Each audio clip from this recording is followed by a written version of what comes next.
শীতকালে ইনডোর প্ল্যান্টে জল দেওয়ার বিষয় নিয়ে অনেকের মধ্যে চিন্তার বিষয় হয়ে দাঁড়িয়ে যায় যে আমি আমার গাছে কতটা পরিমাণ জল দেব, বেশি জল দিলে গাছে ক্ষতি হবে না কম জল দিব, এই সমস্ত বিষয়টা অনেকের মধ্যেই থাকে। দেখুন, জল দেওয়া একটা বাগানের সবচেয়ে সহজ কাজের মধ্যে একটি কাজ।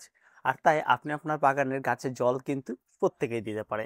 কিন্তু এই জলই কিন্তু গাছের আবার মৃত্যুর কারণ হয়েও দাঁড়িয়ে যায়।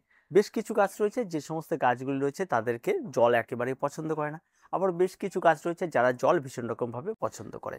এখন বিষয়টা হচ্ছে আপনার গাছগুলি কোন ধরনের গাছ রয়েছে সেটা আপনাকে বের করে ফেলতে হবে। যেমন ধরুন সিঙ্গোনিয়াম রয়েছে, তারপরে আপনার রয়েছে কয়েন প্ল্যান্ট, মানি প্ল্যান্ট, ঠিক আছে? এই সমস্ত জাতের যে সমস্ত গাছগুলি রয়েছে তারা সাধারণত জল পছন্দ করে। এদের যদি বেশি একটু জল হয়ে যায় বা জলটা যদি 7 দিন বা 10 দিন গোড়াতে স্টে করে যায়, এই সমস্ত গাছে কোনো একটা ক্ষতি হয় না। আবার ধরুন যেমন অ্যাগ্লোনিমা রয়েছে, বিভিন্ন ধরনের জেডের ভ্যারাইটিগুলি রয়েছে, তারপরে আপনার ডেসিনার ভ্যারাইটিগুলি রয়েছে, স্পাইডারের ভ্যারাইটিগুলি রয়েছে, ক্যাকটাস রয়েছে। এই সমস্ত ভ্যারাইটিগুলি আবার কি হয়, যদি জল স্টে করে তাহলে দেখা যায় গাছগুলি নষ্ট হয়ে যায়। অন্তত 7 দিন স্টে করলে তো এরা নষ্ট হবে। ফিলোডেন্ড্রনের বেশ কিছু ভ্যারাইটি রয়েছে। এই সমস্ত গাছগুলি কি হয়, খুব তাড়াতাড়ি নষ্ট হয়ে যায়। তাই আপনাকে ঠিক করতে হবে আপনার গাছটা কোন ধরনের গাছ। সেই গাছটি জল পছন্দ করে না পছন্দ করে না সেটাকে আপনাকে ঠিক করতে হবে। এটা গেল। তারপরে বিষয়টা হয়েছে, জলের বিষয়টা রয়েছে যে আপনি যে জায়গাটিতে বাগান করেছেন সেই জায়গাটিতে কতক্ষণ রোদ লাগছে। এবার ধরুন আমরা সাধারণত ইনডোর প্ল্যান্ট বলতে কি বুঝি, যে সবসময় একটা শেডি আলো আসবে, শেডি জায়গাতে বাগানটা থাকবে, এই বিষয়টা আমরা বুঝি। তাই শেডি জায়গাতে যেমন রয়েছে, সেই শেডি জায়গাতে আপনি কোনো একটা গাছে জল প্রয়োগ করলে, সেই সকালবেলা জল প্রয়োগ করলেন হয়তো, তাহলে বিকেল আস্তে আস্তে বা বিকেলবেলা জল প্রয়োগ করলে পরের দিন বিকেল আস্তে আস্তে গাছের গোড়াটা শুকিয়ে যাচ্ছে কিনা সেটা আপনাকে ফাইনালি খেয়াল রাখতে হবে। যদি দেখা যায় যে কোনো একটা গাছে আপনি জল প্রয়োগ করেছেন এবং পরের দিন আবার বিকেলে বিকেলে প্রয়োগ করেছেন, আবার পরের দিন বিকেল আস্তে আস্তে গাছের গোড়া শুকিয়ে গেছে, তাহলে আপনি খেয়াল রাখবেন আপনি কতটা পরিমাণ জলটা প্রয়োগ করেছেন এবং গাছটা সুস্থ রয়েছে। তাহলে আপনি সেই পরিমাণ জলটাকে গাছে প্রয়োগ করতে হবে, সেটা একদম পারফেক্ট জল। আবার যদি দেখা যায় যে আপনি যে পরিমাণ জল প্রয়োগ করেছেন অথচ বিকেল আস্তে আস্তে বা দুপুর আস্তে আস্তে গাছের গোড়া একদম শুকিয়ে গাছ ঝিমিয়ে গেছে, তার মানে কিন্তু আপনার জলের পরিমাণটা একটু বাড়িয়ে দিতে হবে, যাতে বিকেল পর্যন্ত চলতে পারে। আপনি প্রতিদিন বিকেলে জল দিচ্ছেন, তাহলে প্রতিদিন বিকেল যেন পরের দিন সারা রাত যাবে, পরের দিন সারা দিন রোদ যাওয়ার পরে বিকেলে যেন আবার শুকিয়ে যায় এবং গাছও সতেজ থাকে। এইভাবে যদি জল দেন তাহলে একদম পারফেক্ট। এবার দেখা যায় যে আপনার গাছের গোড়ায় জল দেওয়ার পরেও পরের দিন বিকেল কেন, এমনকি 4 দিন বা 5 দিন যাওয়ার পরেও গাছের গোড়া শুকোচ্ছে না, তাহলে কিন্তু আপনার গাছের জন্য অনেকটাই ক্ষতিকারক। তো এই বিষয়টা খুব ভালো করে বুঝে নিতে হবে আগে। তো জলের পরিমাণ কতটুকু সেটা নয়, আপনি আগে ভালো করে ডিসাইড করুন আপনার গাছটি কত টাইম গাছের গোড়াটা ভিজে থাকছে, সেটাকে আগে আপনি নির্ধারণ করুন, অনেকক্ষণ ধরে সেটাকে নিরীক্ষণ করুন। এবার যে বিষয়টা থাকে যে কোন গাছে কতটা পরিমাণ জল দেবে, যেমন আমি সবসময় বলি যে কোনো একটা গাছে 200 ml জল দিলেই যথেষ্ট, এর বেশি দেওয়ার প্রয়োজন নেই। তো এবার 200 ml করে জল আপনি তো দেবেন। এবার দেখা যাচ্ছে একটা ছোট্ট টব রয়েছে, সেই টবটা হয়তো 100 ml লাগবে, আপনি 200 ml দিয়ে দিলে তো আপনার সে বাড়তি জল তো বেরিয়ে যাবে, সে একটা ব্যাপার রয়েছে। ঠিক আছে?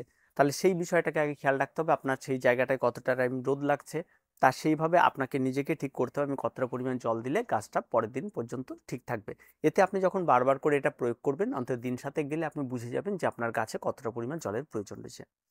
তারপর আরেকটা গুরুত্বপূর্ণ বিষয় যেটা থাকে জলের বিষয়ে, সেটা হচ্ছে গাছের গোড়ার মাটি। এই মাটি যদি ঠিকঠাক না থাকে তাহলেও কিন্তু আপনার গাছে কিন্তু সমস্যা তৈরি হবে। তার কারণ হচ্ছে গাছের উপরের অংশ শুকিয়ে গেলেও কিন্তু নিচের অংশে জল স্টে করে যাবে। তাই আপনাকে সবসময় চেষ্টা করতে হবে যে গাছের গোড়ার মাটিটা যেন ঠিকঠাক থাকে। আমরা যে কোনো ইনডোর প্ল্যান্ট করতে গেলে আমরা দুটো মিডিয়াকে ব্যবহার করি, একটা মাটির মিডিয়া, একটা হচ্ছে ঘেঁস মিডিয়া। আমরা যখন ঘেঁস মিডিয়াতে থাকি তখন আমরা জল নিয়ে নিশ্চিন্তে থাকি। কেন? কারণ সেখানে আমরা প্রতিদিন জল প্রয়োগ করতে হবে কম বেশি, আর গাছ ভালোও থাকে। আর ঠিক আছে, সেখানে জল স্টে করে দেওয়ার ব্যাপারটা থাকে না, সেটা একটা বিষয় থাকে। তাই সেই জিনিসটাকে সেই মিডিয়াতে এই জলের সমস্যাটা কম হয়। মাটির মিডিয়াতে আসলে কি আমরা সবসময় বলি যে মাটির মিডিয়াতে একটা জিনিসই খেয়াল রাখতে হবে যে ড্রেনেজটা যেন ঠিক থাকে। তার জন্য সবসময় আমরা বলি যে আপনি মিডিয়াটা যেমনই তৈরি করুন 20% বালি ব্যবহার করুন। আর টব রয়েছে যেটা, টবের নিচের দিকে ছিদ্রটা ঠিকঠাক রাখুন, বেশি পরিমাণ ছিদ্র রাখুন, আর নিচের দিকে একটা স্তর ঘেঁষ দিন বা কলাম কুচি দিন, বা আপনি পাথরের বালি ছাকা পাথর দিয়ে একটা ড্রেনেজের আরও ব্যবস্থা করে দিন। যত পারবেন মাটিতে ড্রেনেজ করুন, তাহলে দেখবেন গাছ আর অনেক বেশি ভালো হবে। তো এই বিষয়টাও কিন্তু ঠিক রয়েছে, যদি এই ড্রেনেজটা ঠিক থাকে তাহলে কিন্তু জল আপনার কাছে প্রয়োগ করার পরেও কিন্তু বাড়তি জল বেরিয়ে যায়, ফলে গাছের ক্ষতিটা খুব কম হয়। তাই জল কতটা পরিমাণ প্রয়োগ করব সেটা আরেকটা বিষয় রয়েছে, যে আপনার গাছটি কত ইঞ্চি মাপের টবে রয়েছে সেটাও আরেকটা গুরুত্বপূর্ণ বিষয়। তাই টবের সাইজগুলো আপনাকে ঠিকঠাক রাখতে হবে, ছোট টব হলে একটু কম জল দিতে হবে, বড় টব হলে একটু বেশি দিতে হবে। আবার অনেকে বলছে আমি পাইপ দিয়ে জল দিই। পাইপ দিয়ে জল দিলে একটা সমস্যা তৈরি হয় যে অনেকটা বেশি পরিমাণ জল ধরে, তার সঙ্গে সঙ্গে গাছে যদি কোনো খাবার দিয়ে থাকেন তাহলে সেটা ধুয়ে মুছেও চলে যায়, আর অনেকটা বেশি বাগান নোংরা হয়। তাই গাছে পাইপ দিয়ে জল দেওয়ার থেকে ঝর্ণা দিয়ে জল দেওয়া সবচেয়ে বেস্ট হয়ে থাকে। তবুও ঝর্ণা দিয়ে জল কিন্তু প্রতি মুহূর্তে দেওয়া যায় না, কারণ প্রতি মুহূর্তে যদি ঝর্ণা দিয়ে জল দেওয়া যায় গাছের পাতায় সমস্যা তৈরি হতে পারে। সপ্তাহে একদিন ঝর্ণা ব্যবহার করেন, ঠিক আছে, আর বাকিটা সমস্তটা আপনি যে কোনো একটা কন্টেনার নিয়ে গাছের গোড়াতে জল প্রয়োগ করুন, সেটা সবচেয়ে বেস্ট হয়ে থাকে গাছের জন্য। এবার যেটা বিষয় থাকে শীতকাল, শীতকাল, গ্রীষ্মকাল আর বর্ষাকাল তেমন কোনো কিছু ম্যাটার করে না, আপনাকে মেন খেয়াল যেগুলি রাখতে বললাম সেগুলি রাখুন। শীতকালে যেমন জল প্রয়োগ করলে অনেকটা টাইমই ভেজা থাকে গোড়া, তাই সেখানে খুব একটা বেশি সমস্যা হয় না। শীতকালে গাছের সমস্যা অনেকটাই কম হয়, গাছের গ্রোথটা হয়তো কম হতে পারে কিন্তু রোগ পোকামাকড় অনেকটা কম হয়। শীতকালে একটাই সমস্যা, সেটা হচ্ছে মিলিবাগের সমস্যা, তাছাড়া তেমন রকম কোনো সমস্যা তৈরি হয় না। তবে গাছ সত্যিই ভালো হয়। আর গাছের জল দেওয়ার বিষয়টা নিয়ে এতটাও ভাববেন না যে কী করবো, সবসময় মাটিটা যখন প্রস্তুত করবেন, যদি মাটিটা ওয়েলডেনেস হয় তাহলে অত কিছু ভাবার কিছু নেই। হ্যাঙ্গিং প্ল্যান্টে চলে আসি। হ্যাঙ্গিং প্ল্যান্টে জলের বিষয়ে ঠিক একই রকম। সবসময় খেয়াল রাখবেন গাছের গোড়ায় আঙ্গুল দিয়ে চেক করবেন, যদি গোড়া ভেজা থাকে তবে গাছে জল প্রয়োগ করবেন না, আর যদি দেখা যায় গোড়া শুকিয়ে গেছে তাহলে জল প্রয়োগ করুন, এটুকু আপনার কাজ।